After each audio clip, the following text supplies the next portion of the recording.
Morning. আজকে নিউটনের তৃতীয় গতিসূত্র নিয়ে আমরা আলোচনা করব। নিউটনের তৃতীয় গতিসূত্র কি বলা হচ্ছিল? বলা হচ্ছে প্রত্যেক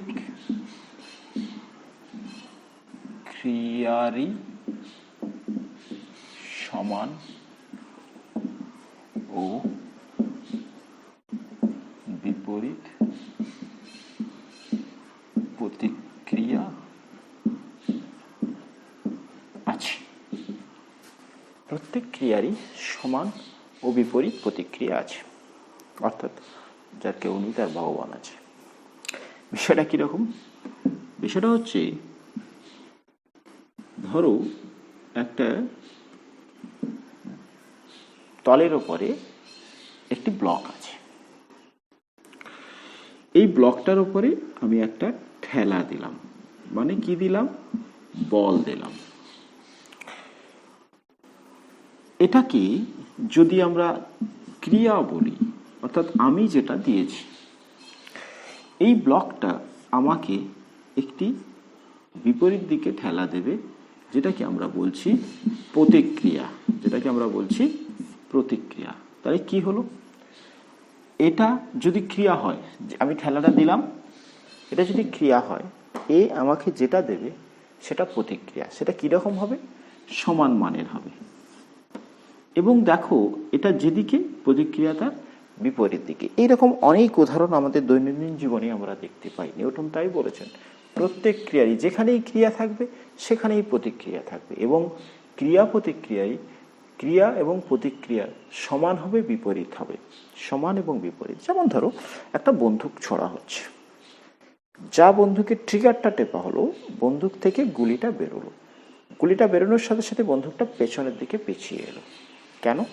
তার কারণ বন্দুকটা গুলিটার ওপরে একটি আঘাত দিয়েছে, তার পৃষ্ঠন দিয়ে। গুলিটা সামনের দিকে এগিয়ে গেছে, ওই গুলিটা সমান ও বিপরীত প্রতিক্রিয়া দিয়েছে, ফলে বন্দুকটা পেছনের দিকে পেঁচিয়ে গেছে। এরকম আরও উদাহরণের কথা বলি। যেমন ধরো, একটি পাখি আকাশে উড়ছে, সে কি করছে? বায়ুতে তার ডানা দিয়ে একটি বল দিচ্ছে, সেই বলটাকে আমরা বলছি ক্রিয়া। ওই বায়ুটা পাখিটাকে সমান ও বিপরীত প্রতিক্রিয়া দেবে, অর্থাৎ পাখিটা যদি নিচের দিকে দেয়, বায়ুটা দেবে ওপরের দিকে, তাহলে সেটা হচ্ছে কি প্রতিক্রিয়া, যেটা সমান ও বিপরীত। এরকম আরও উদাহরণ। যেমন ধরো, এটি নৌকা থেকে পাড়ে এসে লেগেছে, একজন ব্যক্তি এখান থেকে এখানে নামলো, নামতে গিয়ে সে নৌকার উপরে একটা বল দিল, তাহলে সেটা কি? ক্রিয়া। নৌকা ব্যক্তিকে সামনের দিকে বল দেবে, কারণ নৌকো তাকে দিয়েছিল এদিকে দিয়েছে, নৌকো দিয়েছে ব্যক্তিকে, তাহলে সামনের দিকে এগিয়ে যাবে। এই যে প্রত্যেকটা ক্ষেত্রে আমরা যখন মেঝেতে হাঁটি, মেঝেতের উপর হাঁটছি, মেঝের উপরে আমি একটা তির্যকভাবে বল দিই, মেঝেও আমাকে সমান প্রতিক্রিয়া দেবে, যে কারণে কি হচ্ছে, আমরা সামনের দিকে এগিয়ে যেতে পারি। যেমন ধরো, এইখানে আরেকটি ব্লক আছে, এরকম অনেক উদাহরণ। ব্লকটা তার ওজনজনিত বল কোন দিকে দেয়? এই মেঝের উপরে দেবে, এই মেঝের উপরে ওজনজনিত বল দিচ্ছি, হচ্ছে। এই ওজনজনিত বলের সমান ও বিপরীতমুখী বল ওই ব্লকটা ওপরের দিকে দিচ্ছে, যেটাকে আমরা বলছি প্রতিক্রিয়া। যেটাকে আমরা এন দ্বারা ডিফাইন করি। N is equal two mg হবে স্থির অবস্থায় কি হবে? অর্থাৎ দেখতে পাচ্ছি যে প্রতিটা ক্ষেত্রে যেখানেই ক্রিয়া থাকবে সেখানেই প্রতিক্রিয়া থাকবে।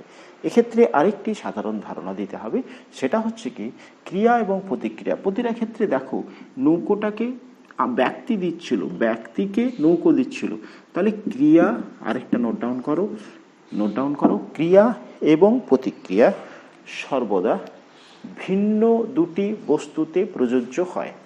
ক্রিয়া এবং প্রতিক্রিয়া দুটি ভিন্ন বস্তুতে প্রযোজ্য হয়, অর্থাৎ একই বস্তুতে ক্রিয়া প্রতিক্রিয়া কাজ করে না।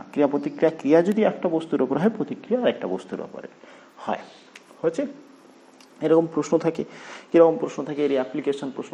যেমন বলে, বায়ু যুক্ত বা বায়ু স্থানে, বায়ু যেখানে আছে সেখানে পাখি আকাশে ওড়ে কী করে? তোমাকে বলতে হবে উত্তরটা কীরকম। পাখি আকাশে ওড়বার সময় তার ডানার সাহায্যে বায়ুতে একটি বল প্রয়োগ করে, যা হলো ক্রিয়া। নিউটনের তৃতীয় গতিসূত্র অনুযায়ী প্রত্যেক ক্রিয়ারই সমান ও বিপরীত প্রতিক্রিয়া আছে, তাই বায়ু পাখির ডানার উপরে একটি বিপরীত সমান বল দেয়, তার ফলে সেটা পাখি আকাশে উঠতে পারে। সেটা নয়, তার ফলে পাখি আকাশে উঠতে পারে। ঠিক আছে। বন্দুক ছুঁড়লে বন্দুক পেছনের দিকে পেছায় কেন? এটার ক্ষেত্রেও একই রকমের উত্তর লিখতে হবে। কি লিখতে হবে? এ ধরনের প্রশ্ন থাকবে। কি বলবে? গুলি ছোড়বার সময় বন্দুকের পৃষ্ঠন গুলির ওপরে একটি বল দেয়, যা হলো ক্রিয়া। নিউটনের তৃতীয় গতিসূত্র অনুযায়ী, ভাইটাল এই লাইনটা, এই কথাটা, নিউটনের তৃতীয় গতিসূত্র অনুযায়ী ক্রিয়া সমান ও বিপরীত প্রতিক্রিয়া থাকে, ফলে গুলি বন্দুকের পৃষ্ঠনের উপরে সমান ও বিপরীত বল বা প্রতিক্রিয়া দেয়, ফলে গুলি সামনে এগোয়, বন্দুক পেছনে পেছনে। এই যে কনসেপ্টটা আমি দেওয়া হলো, অর্থাৎ নিউটনের এরকম প্রচুর উদাহরণ আমরা মেঝেতে হাঁটবার সময় কি করি, হয়েছে। এক্ষেত্রে আরেকটি কনসেপ্ট একটু দিই, মানে এটা সাধারণত থাকে, এরকম প্রশ্ন থাকে যে বলা হয় যে ক্রিয়া প্রতিক্রিয়া সমান ও বিপরীত, তাহলে বস্তুতে সাম্যের সৃষ্টি হয় না কেন? আগে বলে নিই সাম্য কি। সাম্য, সাম্যাবস্থা বা সাম্য। সাম্য কাকে বলবে? যদি একটা বস্তু স্থির থাকে, স্থির ছিল স্থিরই আছে, বা কি বললাম, একটা বস্তু স্থির ছিল স্থির থাকলো, বা একটা বস্তু সমবেগে ছিল, সে সমবেগই বজায় রেখেছে, তাহলে বলা হবে যে সেটা সাম্যে আছে। অর্থাৎ সাম্য কাকে বলবে? লেখো, নোট ডাউন করবে।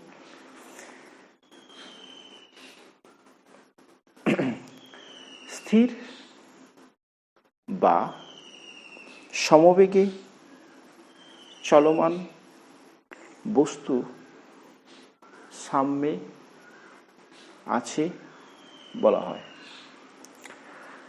তাহলে একটা স্থির বা সমবেগে চলা এই অবস্থাটাকে বলা হচ্ছে কি সাম্য।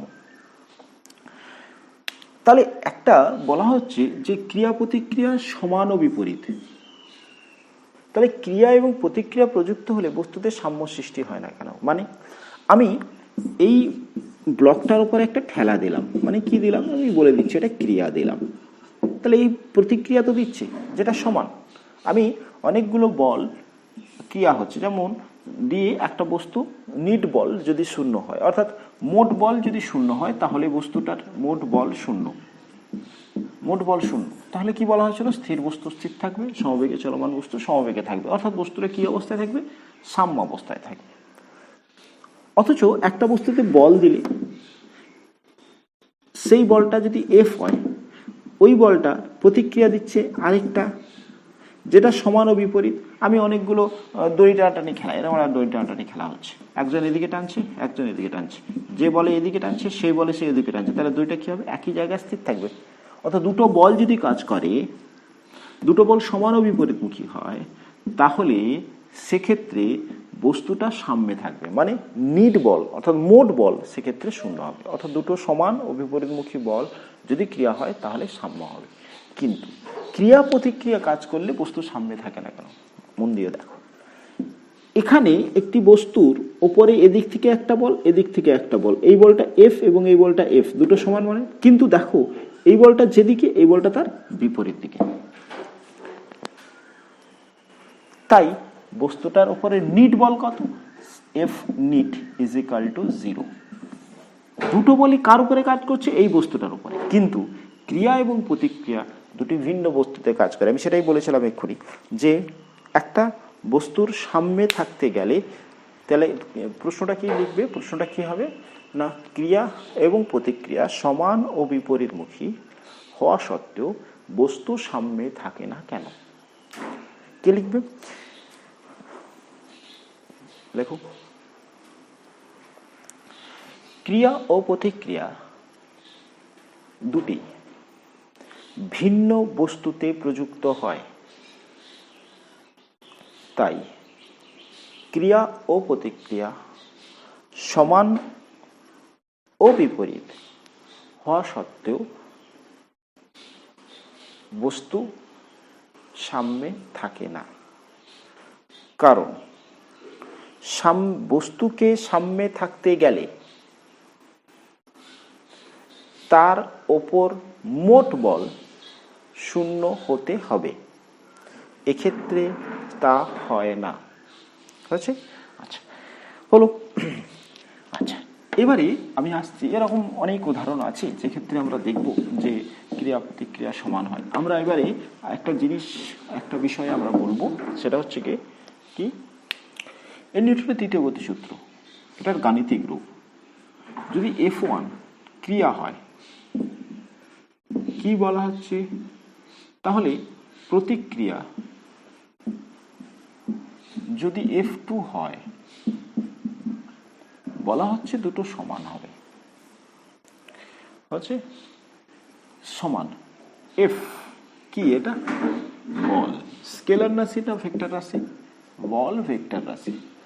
দুটো বিপরীত বলকে প্রকাশ করতে গেলে আমরা একটা যদি ভেক্টর হয়, যদি একটা ভেক্টর হয়, তাহলে তার বিপরীত ভেক্টরকে প্রকাশ করতে পারি -a দ্বারা। কি বললাম? যদি ভেক্টর হয়, এই ভেক্টরটাকে প্রকাশ করতে পারি এ ভেক্টর দ্বারা। একটা রাশি, ভেক্টর রাশিকে প্রকাশ করতে গেলে কিভাবে করা যায়? ওই ভেক্টরের মাথায় একটা তীর চিহ্ন দিলে সেইটা ভেক্টর রাশি রূপে প্রকাশিত হয়। এই ভেক্টরটার সামনেই যদি একটা মাইনাস চিহ্ন দিয়ে দেওয়া হয়, তাহলে বুঝতে হবে এরই বিপরীত ভেক্টর এটা। এই মাইনাসটা কি নির্দেশ করে? অভিমুখটা বিপরীত। অভিমুখ বিপরীত, অর্থাৎ যে অভিমুখ, মাইনাসের বিপরীত অভিমুখ, বাট দুটোই একই, অর্থাৎ সমমানের। দুটো ভেক্টর সমমানের। কি বললাম তাহলে? কোনো একটা ভেক্টরকে প্রকাশ করতে গেলে একটা রাশি আমি যদি শুধু দ্বারা প্রকাশ করি, তাহলে সেটা স্কেলার রাশি। যদি তার মাথার উপরে আমি একটা তীর চিহ্ন দিই, তাহলে বুঝতে হবে এটা একটা ভেক্টর রাশি। হয়েছে? এই রাশিটার ক্ষেত্রে এটা ভেক্টর রাশি। আর এই ভেক্টর রাশিটার শুধু মান প্রকাশ করতে গেলে এইরকম একটা সাইন দিয়ে আমরা প্রকাশ করি, এটাকে বলে মড। এটাকে বলে মড। মড অফ মাথায় তীর চিহ্ন মানে ভেক্টর রাশি, সামনে মড দিয়ে দেওয়া মানে এই ভেক্টরটার মানটাকে প্রকাশ করছে। আর তীর চিহ্নটা কি প্রকাশ করছে? দিক। এক্ষেত্রে এই মাইনাসটা কি? ধরো ভেক্টর মাইনাস ভেক্টর মানে কি? ভেক্টর যেদিকে, সেই ভেক্টরের মানটা সমান, কিন্তু এই মাইনাসটা ইন্ডিকেট দ্যাট এই ভেক্টরের বিপরীত অভিমুখ। তাহলে এই পুরো কনসেপ্ট থেকে আমি কি লিখতে পারি? গাণিতিক রূপ কার? নিউটনের তৃতীয় গতিসূত্রে গাণিতিক রূপ। গাণিতিক রূপ কি লিখবে? F1 সমান মাইনাস অফ F2, মানে কি F1 F2 সমান, মাইনাসটা কি নিয়ে করছে? বিপরীত। গাণিতিক রূপ। হয়েছে? আচ্ছা, আমরা গতদিন থেকে আলোচনা করেছিলাম, আলোচনার থেকে, যে প্রত্যেকটা প্রথম গতিসূত্র আলোচনা হয়েছে, তার গাণিতিক রূপ। প্রথম গতিসূত্রের গাণিতিক রূপ কি বলা হয়েছিল? বাইরেতে বল প্রযুক্ত না হলে, অর্থাৎ বলটাকে কি লেটার দ্বারা প্রকাশ করছিলাম? F দ্বারা। F = 0 হলে প্রথম গতিসূত্রের গাণিতিক রূপ লিখছি। কি লিখবে? প্রত্যেকটা গতিসূত্রের গাণিতিক রূপ লিখছি। F = 0 হলে U সমান V। U কি? প্রাথমিক বেগ। V কি? অন্তিম বেগ। অর্থাৎ U এবং V সমান হবে। এটা হচ্ছে কি প্রথম গতিসূত্র। দ্বিতীয় গতিসূত্রের গাণিতিক রূপ কি হচ্ছিল? F সমান m of a, মানে কি? প্রযুক্ত বল = m × a। অর্থাৎ কোনো বস্তুতে বল প্রয়োগ করলে সেই বস্তুর বলের পরিমাপ কিভাবে করা হয়, সেই বস্তুটার ভর এবং বল প্রয়োগের ফলে সেই বস্তুতে সৃষ্ট ত্বরণ, এই দুটোর গুণফল দ্বারা আমি বস্তুর বল পরিমাপ করি বস্তুর উপর। এক্ষুনি তৃতীয় গতিসূত্র আলোচনা হলো। তৃতীয় গতিসূত্র কি আলোচনা হলো? F1 সমান মাইনাস অফ F2, অর্থাৎ ক্রিয়া প্রতিক্রিয়া সমান। তিনটে গতিসূত্রের গাণিতিক রূপ আমাদের ক্ষেত্রে আমরা হলাম। এখানে আরেকটি প্রশ্ন সাধারণত তোমাদের 9 লেভেলে থাকে, সেটা হচ্ছে বোর্ড এসেতে আমরা প্রুভ করব দ্বিতীয় গতিসূত্র থেকে প্রথম গতিসূত্রের প্রমাণ। দ্বিতীয় গতিসূত্র থেকে প্রথম গতিসূত্রের প্রমাণ করব। দ্বিতীয় গতিসূত্র থেকে প্রথম গতিসূত্রের প্রমাণ। দ্বিতীয় গতিসূত্রের গাণিতিক রূপ কি? F সমান এম এ কি প্রমাণ করতে চাইছি? লেখো দ্বিতীয় গতিসূত্র থেকে প্রথম গতিসূত্রের প্রমাণ। দ্বিতীয় গতিসূত্র থেকে প্রথম গতিসূত্রের প্রমাণ। আচ্ছা দেখো দ্বিতীয় গতিসূত্রের গাণিতিক রূপ কি পেয়েছি? F equal two M A. আচ্ছা যদি এফ সমান 0 হয় তাহলে কি বলতে পারো? তাহলে বলতে পারি M A is equal to 0। F equal to 0 তাহলে M A is equal to 0। M কখনোই শূন্য হতে পারে না, অর্থাৎ বস্তুর ভর কখনো শূন্য হতে পারে না। M not equals to 0। তার মানে এ ইজিক্যাল টু 0। এ কি? এ কি? বস্তুর ত্বরণ হচ্ছে। তাহলে এ সমান কি পেয়েছিলাম? অন্তিম বেগ মাইনাস প্রাথমিক বেগ বাই টি ইজিক্যাল টু 0।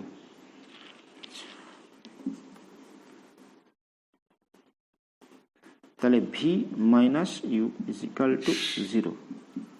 তাহলে কি পাচ্ছি? ভি ইজিক্যাল টু ইউ পাচ্ছি, অর্থাৎ ভি সমান ইউ পাচ্ছি। ক্লিয়ার?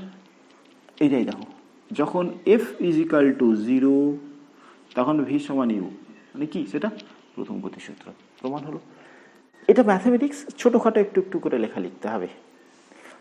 এখানে লেখাটা কীরকম লিখবে একটু বলে নিই। F equal two M A লিখবে নিউটনের, এখানটাতে লেখো নিউটনের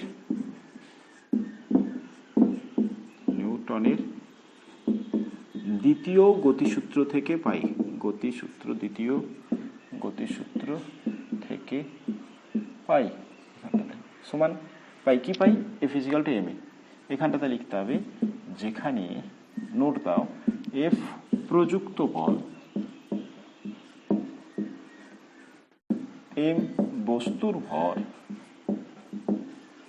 এবং এ ত্বরণ।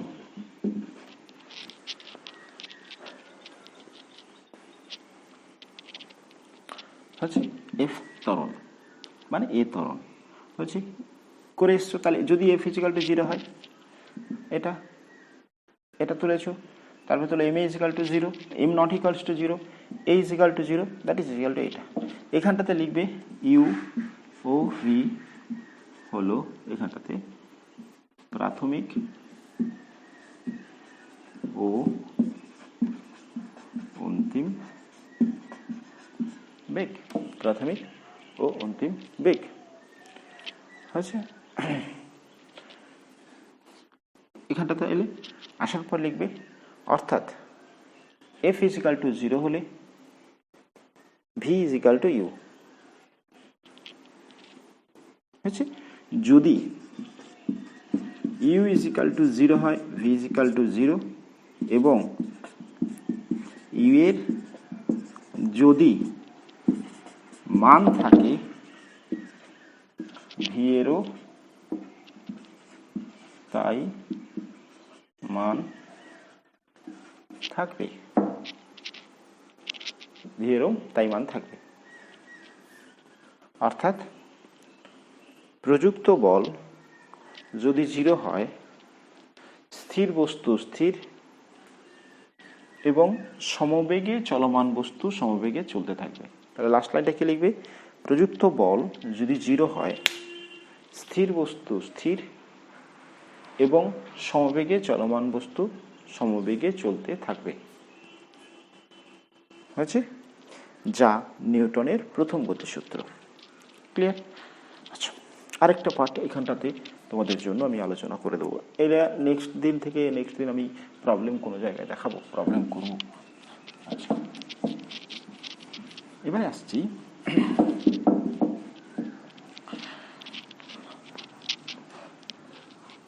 আমি এক্ষুনি একটা রাশি সম্পর্কে ধারণা দিয়েছিলাম, জানি আমরা, সেটা হচ্ছে কি ভেক্টর রাশি। ভেক্টর রাশি আমরা স্বাভাবিক নিয়মে যে রাশিগুলো যোগ করি, যোগ শিখে এসেছি। সাপোজ ধরো 5 যুক্ত 5 সমান 10। এখানে যদি বলি 5 নিউটনের একটি বল এবং 10 নিউটনের আরেকটি বল, তাদের যোগ নির্ণয় করো, তাদের যোগফল নির্ণয় করতে গেলে আমরা একটা সূত্র পড়ছি, সেটাকে বলছি সামান্তরিক সূত্র। সামান্তরিক সূত্র। সামান্তরিক সূত্র কি বলা হচ্ছে না, বলা হচ্ছে এই দুটো ভেক্টরের যখন আমি যোগফল নির্ণয় করতে চাইব, যোগফল বা এটাকে আমরা বলি লব্ধি, যোগফল বা লব্ধি নির্ণয় করতে চাইব, এই দুটো ভেক্টরের মধ্যবর্তী কোণ, অর্থাৎ এ একটা ভেক্টর এবং এ একটা ভেক্টর, একটা 5 নিউটন একটা 10 নিউটন, এই যোগফলটা কত হবে নির্ভর করছে তাদের অন্তর্বর্তী কোণের উপরে। তাই এইখানে সূত্রটা কি বলা হচ্ছে না, দুটো ভেক্টর এরকম দুটো কাজ করছে, তাদের মধ্যে অন্তর্বর্তী কোণ আমি ধরে নিচ্ছি থিটা। এটাকে কিভাবে উচ্চারণ করা হচ্ছে, থিটা। থিটা অন্তর্বর্তী কোণকে থিটা, মেবি থিটা একটা ভেরিয়েবল নাম্বার, মান 30 40 যেমন খুশি হতে পারে। যদি এইভাবে প্রকাশিত হয় তাহলে এটাকে সম্পূর্ণ একটা সামান্তরিক কমপ্লিট করো। এটাকে একটা এই দুটো ভেক্টর, এই দুটো বলকে দিয়ে এরকম একটা সামান্তরিক, এটা একটা বল ছিল এটা একটা বল ছিল, বলা হচ্ছে যদি একটা সামান্তরিক কমপ্লিট করা যায় তাহলে তাদের অন্তস্থ কোণ থেকে এই যেরকম কর্ণ তুমি যদি একটা টেনে ফেলতে পারো, অর্থাৎ এই দুটো ভেক্টরের কোণ থেকে কর্ণ, তাহলে এই কর্ণটাই হয়ে যাবে এই দুই ভেক্টরের লব্ধি। সূত্রটা লিখে ফেলো, তোমাদের লেভেলে প্রমাণ নেই, শুধু সূত্রটা কনসেপ্ট আছে। যেটুকু এইটুকু কনসেপ্ট থেকে তোমাকে কি জানতে হবে তোমাদের লেভেলে, সেটা হচ্ছে গিয়ে আমরা স্বাভাবিক নিয়মে যে স্কেলার যোগফলগুলো করেছি, অর্থাৎ যে যোগ এতদিন, বিয়োগ এতদিন, গুণ এতদিন করেছি, সেগুলো সব স্কেলার যোগ বিয়োগ গুণ ভাগ করেছি। এখন আমরা ভেক্টর রাশির যোগ করতে শিখছি, অর্থাৎ ভেক্টর রাশির যোগ স্বাভাবিক স্কেলার যোগের মতন হয় না, একটা নিয়মে হয়। অর্থাৎ দুটো ভেক্টরের যোগ করতে গেলে ওই দুটো ভেক্টর কত কোণে আছে তার ওপর নির্ভর করে। সেটা অনেক একটা সূত্রের দিকে করা যায়, সেই সূত্রটাকে আমরা বলছি সামান্তরিক সূত্র। সূত্রটা কি, সূত্রটা হচ্ছে গিয়ে লিখে ফেলো, একই বিন্দু হতে ক্রিয়াশীল দুটি বল যদি কোনো সামান্তরিকের দুটি সন্নিহিত বাহুর দ্বারা মানে ও অভিমুখে প্রকাশিত হয়, তবে ওই দুই বলের অন্তর্বর্তী কোণ হতে অঙ্কিত কর্ণ ওই দুই বলের লব্ধিকে মানে ও অভিমুখে নির্দেশ করবে। হয়েছে? ক্লিয়ার? তোলা হয়েছে? ওকে, থ্যাংক ইউ।